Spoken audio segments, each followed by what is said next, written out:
This movie had fish grenades and soldiers in giant foam wigs.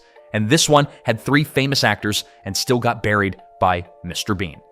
These are 13 90s movies that flopped miserably. First up at number 13, Multiplicity, 1996. You'd think a movie with 4 Michael Keatons would at least make one hit, but no, Multiplicity managed to bomb with every version of him. This was supposed to be a win.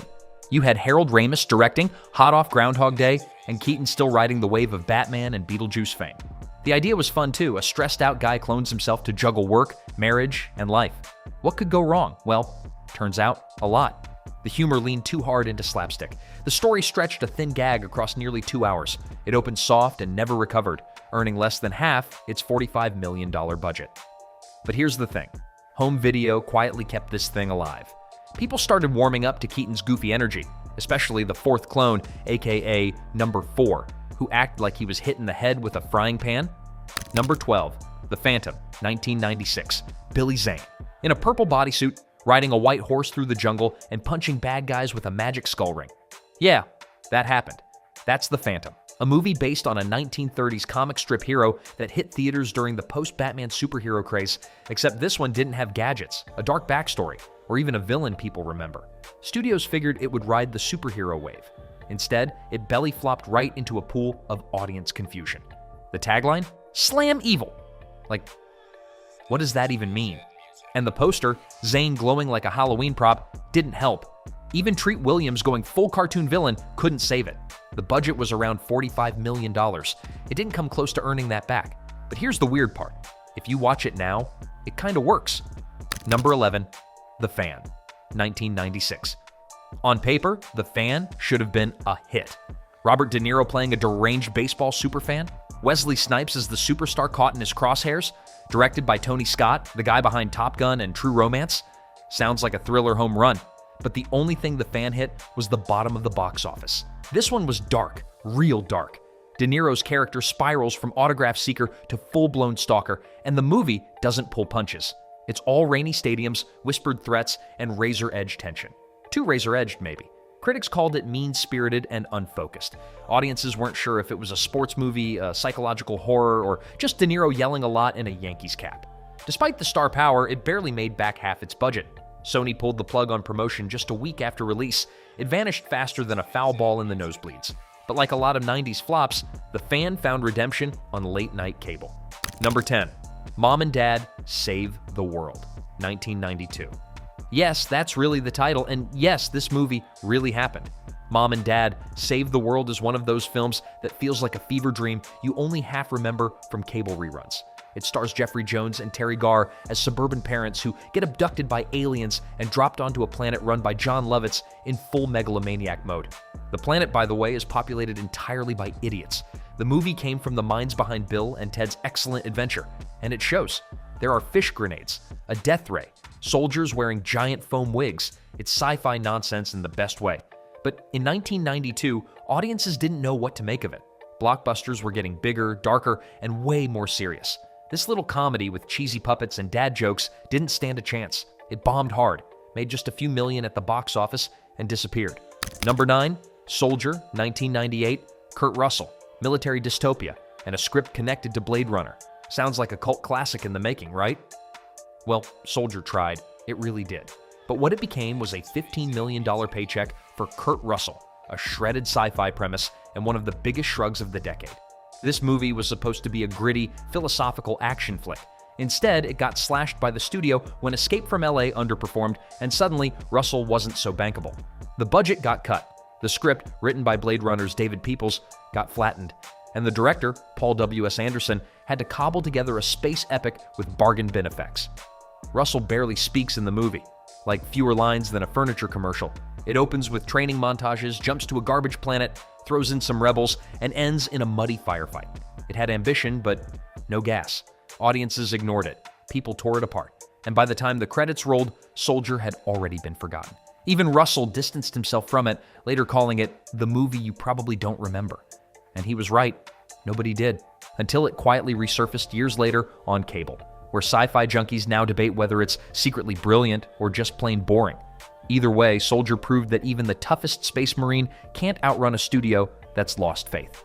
Number 8, Hoodlm, 1997. Think of a crime drama with Lawrence Fishburne, Tim Roth, Andy Garcia, directed by Bill Duke. Sounds like Oscar bait, right? Hoodlm told the real-life story of Harlem gangster Bumpy Johnson's war with the mafia. The cast brought the heat, the setting was rich, and the cinematography was on point. But United Artists had one problem. They didn't know what they were selling. They pushed it as a violent, action-packed mob shootout. But Duke wasn't interested in that. He made a slower, deeper film, one about power, identity, and racism. It was more Shakespeare than Scarface. Audiences expecting non-stop gunfights got thoughtful monologues. The box office paid the price. Hoodlm couldn't even crack $25 million, despite a $30 million budget and serious talent behind it. The critics weren't kind either. Many dismissed it as overlong or too preachy. But over time, people started revisiting Hoodlm with fresh eyes. What they saw wasn't a bomb, it was a slow-burn character piece buried under bad marketing. Roth's performance as Dutch Schultz still holds up. Fishburne plays Bumpy with quiet steel. It may not have delivered the bang studios wanted, but it left behind something a lot more lasting. Number 7. The Hudsucker Proxy, 1994. You know, for kids. That's the running joke in The Hudsucker Proxy, a fast-talking hula-hoop-filled comedy from the Coen brothers. Tim Robbins plays Norville Barnes, a clueless mailroom guy who accidentally becomes the CEO of a big corporation because the board is secretly trying to tank the company's stock. It's weird, stylish, and completely over the top. Paul Newman is the shady puppet master, Jennifer Jason Leigh talks like she stepped out of a 1940s newsroom, and Bruce Campbell slimes his way through as a fast-talking reporter. It looks amazing, sounds like a cartoon, and has enough spinning camera shots to make you dizzy. So, what happened? Basically, people didn't get it. And when it hit theaters, it barely made a dent. The movie cost $25 million and made back less than half of that. The Coens moved on, and a couple years later, Fargo reminded everyone what they could do, but the Hudsucker Proxy didn't stay forgotten. Over time, it found its people. Coen fans came back to it, film students studied its wild visuals, and if you're into screwball comedies with a little 90s oddball energy, it totally holds up. Number 6, Deep Rising, 1998. If you've ever thought, what if Alien and Speed 2 had a baby on a cruise ship with a giant sea monster? Deep Rising is exactly that. You've got Treat Williams, Famke Janssen, and a bunch of heavily armed mercenaries trying not to get eaten by a tentacled nightmare that's tearing through a luxury ocean liner. It's loud, messy, and somehow even crazier than it sounds. Stephen Sommers directed this right before he struck gold with The Mummy. But this one? Not so lucky. It got dumped in January, that time of year when studios quietly release the movies they don't know what to do with. The marketing didn't make sense, the reviews were brutal, and audiences pretty much ignored it. The box office sank like, the boat in the movie. But here's the thing, it's actually kind of awesome. The monster is gnarly. The action doesn't stop. If Deep Rising had come out after The Mummy, it might have made a splash.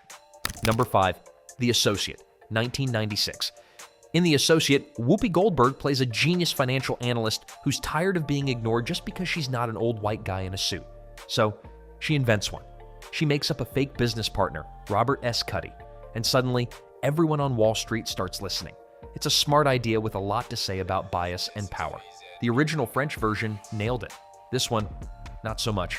Whoopi gives it her all, but the movie can't decide what it wants to be. One minute it's trying to be a sharp satire, the next, it feels like a wacky sitcom.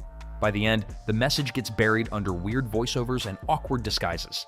It opened at number 6 and barely made back half its budget before disappearing from theaters. And honestly, it's a shame. The idea of calling out discrimination in business was ahead of its time. If it came out today, it might have hit a nerve. But back in 1996, the movie didn't quite stick the landing. It tried to say something important, but got lost somewhere between the fake mustaches and boardroom gags. Number 4, Strange Days, 1995. It's New Year's Eve, 1999. The world's falling apart. Cops are out of control, and people are trading illegal recordings of other people's memories like street drugs. That's Strange Days. Directed by Catherine Bigelow, co-written by James Cameron, starring Ralph Fiennes as a shady memory dealer and Angela Bassett as the bodyguard with a heart and fists of gold. It had everything going for it, but no one knew how to sell it. The marketing was all over the place. The story was dark, gritty, and didn't pull any punches. And the violence, a little too real for 90s audiences. When it finally hit theaters, it bombed hard, barely making back any of its $42 million budget. Critics didn't know what to make of it. Most people didn't even know it existed. But now, Strange Days looks like it came from the future. It tackled VR, police violence, Media Addiction, all years before anyone else. And Angela Bassett, she's a total powerhouse in this. The movie never got the release it deserved, and for a long time, you couldn't even find it on DVD. But the people who've seen it know this wasn't just some forgotten sci-fi flick. It was way ahead of its time, and maybe that's why Hollywood didn't want to touch it. Too real, too soon, too good to stay buried. Number 3. Event Horizon, 1997. Event Horizon was supposed to be just another sci-fi thriller in space. Instead, it turned into a full-blown nightmare. Think The Shining on a spaceship with a dash of Hellraiser and 2001 thrown in, and then hacked to pieces by the studio. Paramount rushed it through editing when Titanic got delayed and needed something to fill the summer slot. What they ended up with was a horror fever dream full of blood, screams, and pure chaos. People walked in expecting lasers and spacesuits. What they got was hellish visions, mutilated bodies, and a ship that felt like it was possessed. It was too graphic for casual moviegoers, too messy for critics, and way too weird for the mainstream. It barely scraped its budget back and quietly disappeared from theaters. But that wasn't the end. Event Horizon started popping up on late-night TV. Horror fans couldn't get enough of its creepy vibes and twisted production design. Directors started calling it underrated. Some movies fade away. This one still haunts people. Number 2, an Alan Smithy film, Burn Hollywood Burn, 1998. This might be the most accidentally perfect flop Hollywood ever made. An Alan Smithy film, Burn Hollywood. Burn is about a director who thinks his movie is so bad, he wants his name taken off it. And then, real-life twist, the actual director did the same thing. Arthur Hiller was so horrified by what writer Joe Esterhaz turned his film into, he begged the Directors Guild to pull his name. So what did they replace it with? Alan Smithy. The fake name directors use when they don't want to be associated with a movie. That was the whole joke, and it actually happened. The end result? A disaster so legendary, the Directors Guild retired the Alan Smithy name for good. The movie tried to roast Hollywood egos, greed, and chaos, but ended up being the exact mess it was making fun of. Critics trashed it, audiences didn't even show up. It made just over $500,000 on a $10 million budget. And yet, it's almost impressive how badly it crashes and burns. It's not just unfunny, it's a Hollywood satire that managed to accidentally prove its own point, like a movie eating itself in real time. Finally, at number 1, The Iron Giant, 1999. This one stings a little, because The Iron Giant wasn't just good, it was something special. Directed by Brad Bird and based on a story by Ted Hughes, it's about a kid named Hogarth who finds a giant robot from space and hides it in the woods. Set during the Cold War, it tackles big stuff, fear, war, choice, but tells it all through a kid teaching a giant weapon how not to be one. Test audiences loved it. The animation was stunning.